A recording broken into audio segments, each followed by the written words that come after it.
Hey everyone, welcome back. This actually might become a series on this channel. So Brian was with us 2 weeks ago.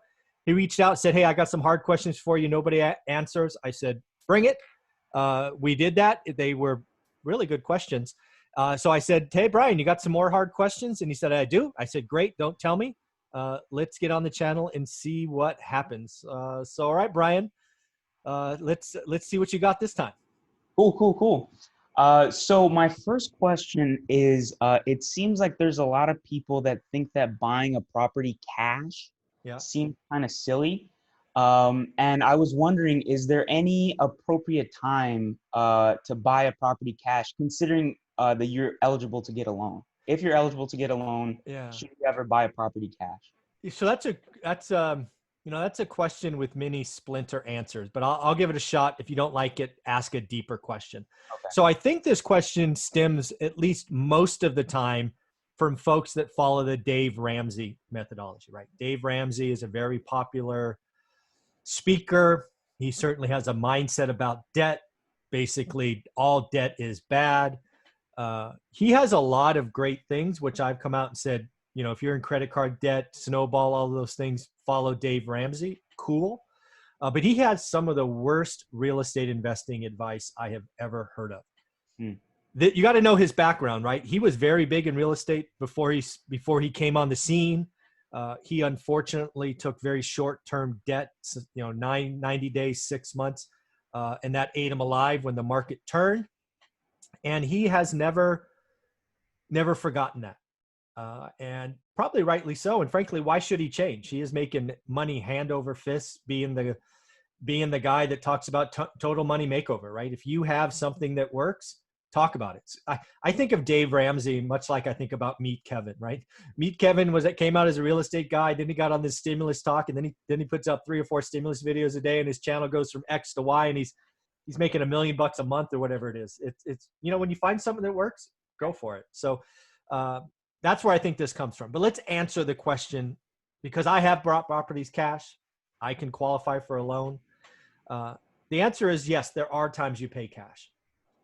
And the answer is when cash buys you something. Because the deal with lending is you can always go get the loan later, right? Let's talk about a couple for examples. Let's say you ran into a situation where there was a house that had to close in 2 weeks or less. And in today's environment, you couldn't get a loan in 2 weeks or less because of inspections, appraisals, paperwork, all of stuff. It just wouldn't happen. So if somebody's going to sell you a 200 house for 150 because you can stroke a check or a wire, and then, oh, by the way, go refi it later, absolutely, pay cash, right? If cash gets you a discount, now I would say a substantial discount. I would not do that 200K deal at 190. Right? That's not enough of a spread. It doesn't make up for the future transaction costs, right? But if somebody's going to give me a 25% discount because I can write a check today and get a loan tomorrow, absolutely pay cash, right? If cash buys me something, I would do that. There's another time to pay cash. There's a very popular strategy pushed by bigger pockets called BRRRR, right? Buy, repair, rent, refi, repeat. That was a tremendous strategy. I used it a lot. I frankly wrote about it on Bigger Pockets. It wasn't sexy name like that back in 2010. But that is a great reason to buy cash, because what you're doing is you're buying something that doesn't qualify for a loan, right? In that example, it's the classic, 70% of total ARV. So if after repairs it's worth 200, you have to buy that thing all costs in for less than 140, right? To do that whole 70% rule. So if you can do that, which probably means you're buying the house for 90 grand, you're putting 40 grand in, transaction carrying costs, all of that. That's another reason to use cash. So yes, there are absolute reasons to buy it cash. It's when money buys you something. And let's just answer the next level of question. Is there any reason why to own a property free and clear? Because that's another twist on this question that you get from Dave Ramsey. And I'm split on this. I think if you're in the beginning of your career, there is no reason to own a house free and clear, because that is dead equity, not building for you, right? So in the beginning, much like we did in our book, right? I wrote about, we bought 8 houses. We had loans on all of them. But as we get to the end of the party, we looked at our portfolio we laddered up debt on some and we paid off others. I think there's tremendous flexibility, comfort, freedom, owning some stuff free and clear. But that is at the end of the party, not at the beginning of the journey. So that's what I think about cash. That's what I think about free and clear properties. I hope that helps. Yeah, got it. Okay, perfect. Yeah, I think it was more of like I heard an interview with a real estate investor talk about like opportunity costs and why would you tie up all your cash into one thing Yeah. when you deploy it amongst other things. And Yeah, I I guess think, that's that question stems from, yeah. yeah, exactly. So opportunity cost is a real thing. I have an economics degree. Opportunity cost is a big deal. It's, hey, if I deploy cash here, it means, what's my greatest thing? Well, I can't deploy it elsewhere. You can't do it twice, right? But again, that's why the first answer was, if cash buys you something, and a 50K discount in our example is something, right? Because you can always get that money back later. And then owning free and clear at the end of your journey isn't about opportunity cost anymore. Because now you're like, okay, how can I glide the rest of my career? I'm no longer looking for explosive growth, right? You're different. So that's what I think. Cool, got it. Okay, cool. And then loan to value ratio. I'm starting to try and learn more about finance terms. Loan to value ratio. What is the safe loan to value ratio? So I'll try to answer the question. If I miss it, ask it again. So first off, let's talk about what LTV is, loan to value ratio. Most of the time you're going to encounter LTV from the bank side, the financial side, i.e. a bank will say, you're an investor in a house, we're only going to loan 80% LTV. What does that mean? That means that the house appraises for 200, which is the value of the LTV. They're only going to give you 80% of the loan. Sticking with our example means you're going to get a 160K loan on a 200K house, which means you have to bring in $40,000, right? That's what that LTV is. What I think you might be asking is, what is a safe LTV from an investor perspective? Because in my book, I talk about alligators and higher LTVs, risk alligators.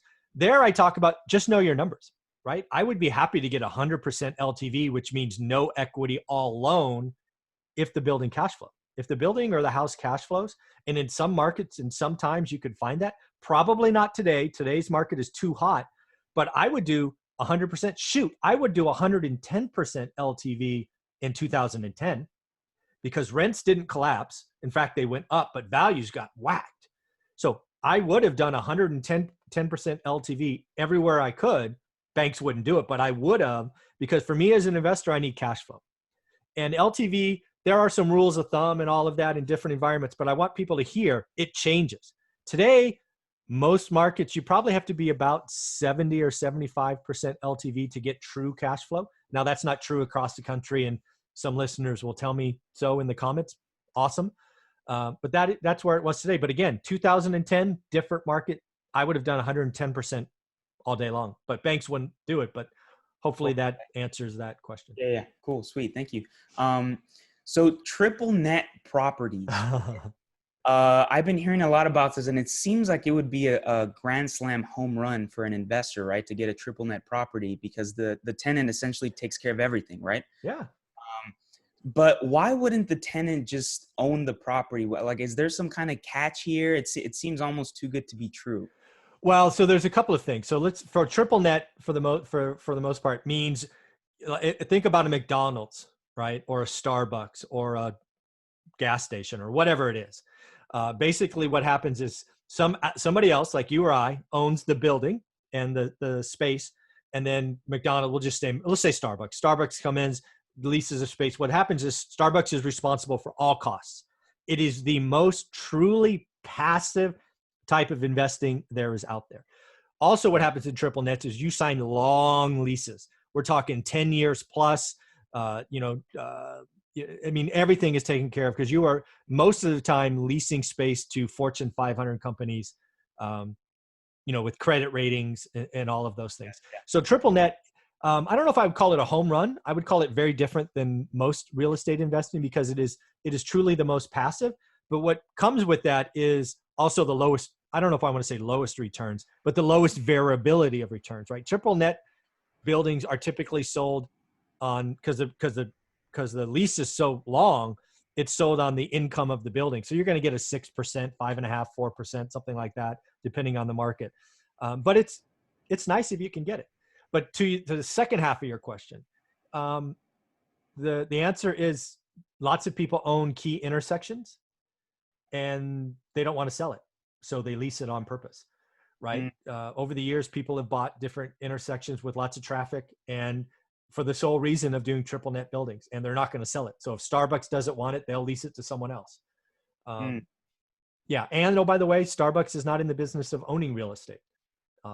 So they're in the business of coffee and, all of that other stuff. So that's kind of why, in my opinion. Cool. It seems like there's a lot of real estate investors that are discouraged to buy in California because of all the regulation and taxes per se. But would you recommend that investors buy in California, or would you say that they should just stick to wherever they live? Gosh, that's a good question. So first off, in case anybody doesn't know, I live in California and I invest in California. So let's just realize that any of my answers comes with that very biased opinion. So first off, I think you have to look at the entire picture of being an investor or a landlord. Where California typically loses is it's very tenant friendly. Evictions take 60 days, 90 days. Rent control. It's very tenant friendly. But on the flip side, at least as of today's recording, California has a lot going for it, right? It's got Prop 13 that keeps real estate taxes basically known. I use that as an example because I did evaluate Texas back in 07, 06, 07, somewhere in there. And I'm glad I didn't go. Well, how can you say that, right? Because Texas, you can get somebody out in 10 days or less. Yeah. Well, the deal in Texas is you don't understand your total costs every year because property taxes can be raised every year. So I happen to know people, because I've been doing this a long time, that chose to invest in Texas instead of California, and they cash flowed like crazy. But unfortunately, Texas has seen a lot of inflow of population. That population increase has raised the value of real estate. That value raised in real estate means your taxes go up, which means your cash flow goes down. I have heard several people, now it's a handful, right? So less than 10, but a couple of them are telling me they're losing their properties because property taxes turned a positive cash flow property into a negative cash flow property. So I don't like that. And that was the thing that scared me off Texas. So I traded tenant-friendly state, which, oh, by the way, is something I as a landlord can control. What does a tenant-friendly state mean? That means I better do a freaking very good job of screening my tenants, right? I have to create a tight box of who I say yes to. And yes, some people still slip through and life situations change. But if you do your job as a landlord and you put in qualified tenants, my experience is awesome. 98% of my tenants are great. If you're a lazy landlord in California, you're toast. If you say yes to the first application, you are toast because you're going to get professional tenants and they're going to eat your lunch. But if you take the time, get qualified right tenants, it becomes an asset because I can manage my cash flow, which is what I live on. I live on cash flow. So I will sacrifice the tenant-friendly state for the unpredictability somewhere else. And again, California is tenant-friendly. People talk about it being a negative. But own your stuff, people. Do a better job of qualifying your tenants, and you don't really have a problem, right? I've had thousands of tenants. I have 2 horror stories. Do a better job. Do your job. So that's what I tell them. Cool. I was thinking about the most important relationships to build in real estate investing. And it seems like it might be relationships with the banks and real estate agents. But I was wondering, what's your 2 cents on that? Well, for me, you missed the number one. And again, you have to know our story, right? We chose to invest in a market that was 2.5 hours away one way. So my most important relationship was property management because I couldn't self-manage and frankly, don't want to, wouldn't. I don't ever want that headache. So for me, it's property managers, number 1. It's realtors, number 2. And it's frankly, it's general contractors, number 3. In the beginning, banks are last. Got it. Banks are a distant last. When you don't have any investment properties, the banks, go to any bank you want because the first 4 are ridiculously easy. When you get to my stance and you have a big portfolio and you got a pretty complex entity structure and all that nonsense, then you need relationships. But in the beginning, a bank is, especially today, it's any bank as good as the other bank, in my opinion. Okay, cool. And then pivoting here, the course, right? Mm-hmm. I wanted to get your take on why did you create the course? What was the reasoning behind that? Yeah, so let's kind of rewind the clock, right? So I become financially free probably at 44. I leave the rat race at 45. I very well documented that it was fun for 2 days. And then I kind of got into this cycle of depression, right? Because I would wake up early. I wouldn't know what to do. I'd feel like a loser, all of that. Out of that 2 week horrible environment spawned the idea for two things. One was the book and one was this YouTube channel. Both of those started to take off. And about 9 months after that, that became enough for me to feel like I'm contributing, I'm helping people. But 9 months later, the book had sold thousands of copies already. The YouTube channel was up to a couple of thousand people. And what I started to see was I was losing time because people that I didn't know started asking me, hey, can I take you to lunch? Can I get coffee? Can I do a Zoom call with you? And my stance at the time was I want to help everybody. But what quickly happened is I didn't have any more time and everybody was asking the same questions. I had never thought about creating a course. It's not what I wanted to be known for. But really it just became, the answer is the same, people.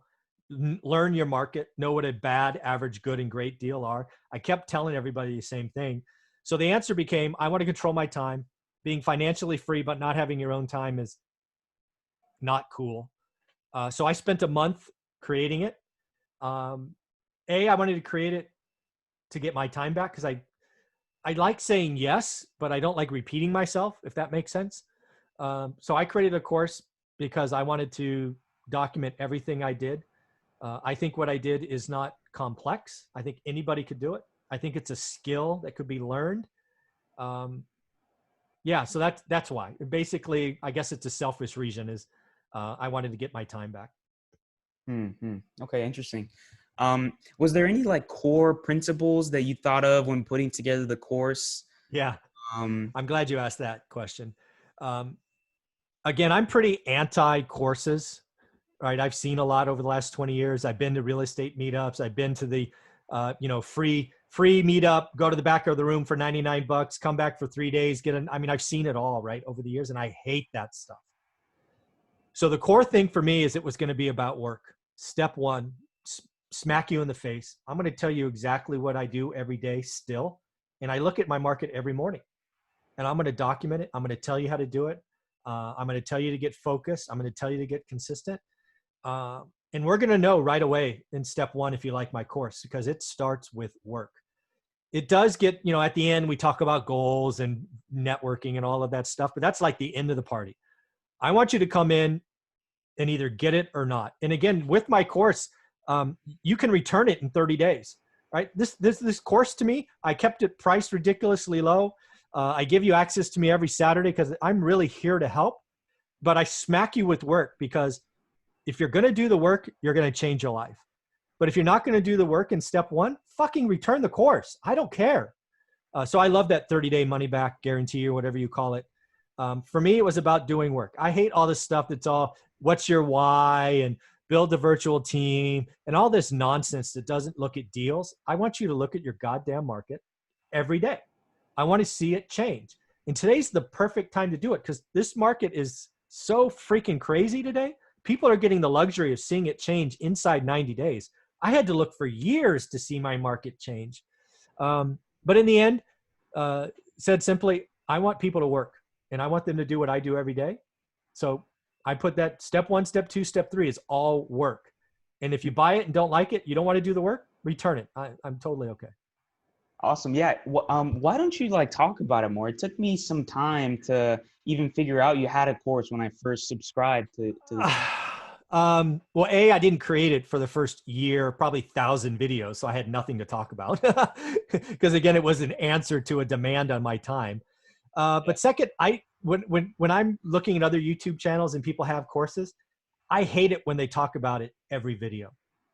So yes, I probably should talk about it more than zero, but I'll never talk about it every video. I don't need the money. I mean, as selfish and stupid as that sounds, it, I'm never going to be that guy. I never want to be someone who talks about it and says, "Oh, link below in the description," like 3 times per video. I think that's annoying. You stop being someone, because I came to YouTube and wrote the book to help. And if I lose my orientation of helping to becoming some course pusher, I'll stop YouTube before I do that. It's just not who I am at my core. I already make enough money with my rentals. What's an extra couple $1,000s? I mean, Yeah. yeah.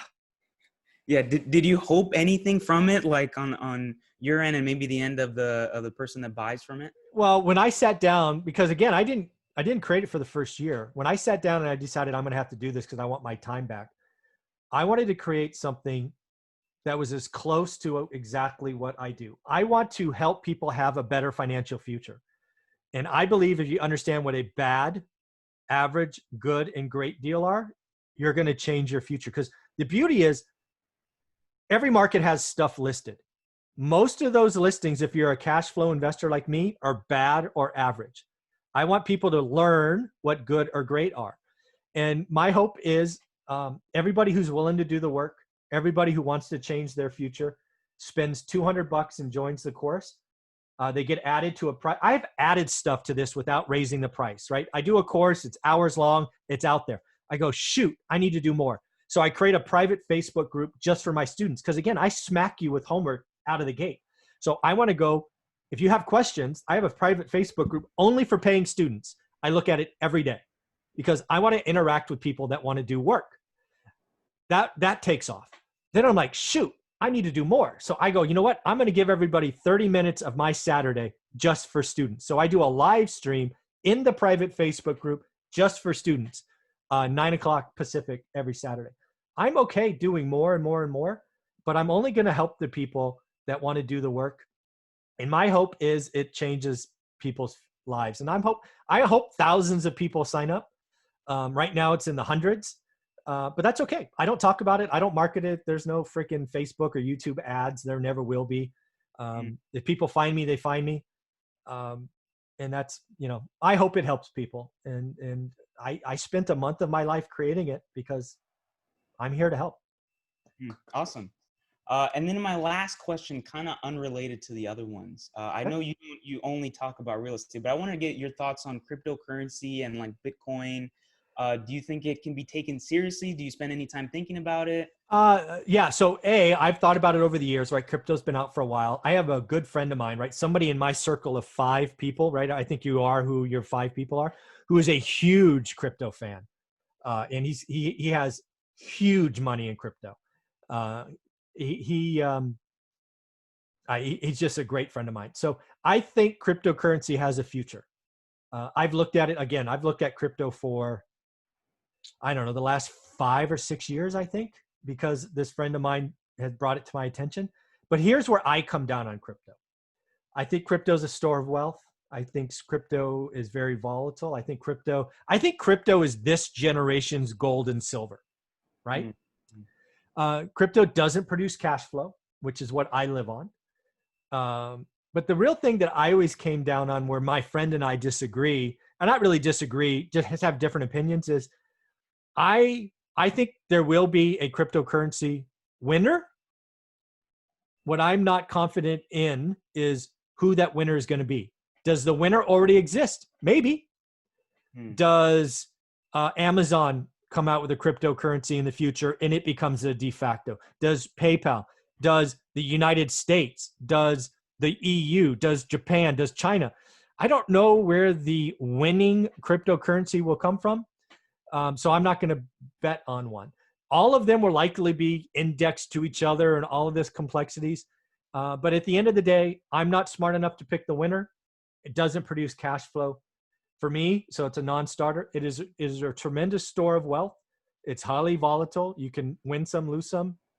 I get why people are in it. I have a very close friend of mine who's got 7 figures in various currencies, but it's just not for me. It is this generation's gold and silver, in my opinion. Got it. Okay, cool, perfect. Those are all my questions I have. Thank you. Brian, I appreciate you doing this. Hopefully you'll come back in another couple of weeks. I love hard questions. I love people asking questions that, what I've seen over these two episodes is you're asking questions that probably lots of people have, and either they haven't asked or they're afraid to ask, or they think I'll give them some BS answer. So thanks for doing this, man. Perfect. Thank you so much. You got it.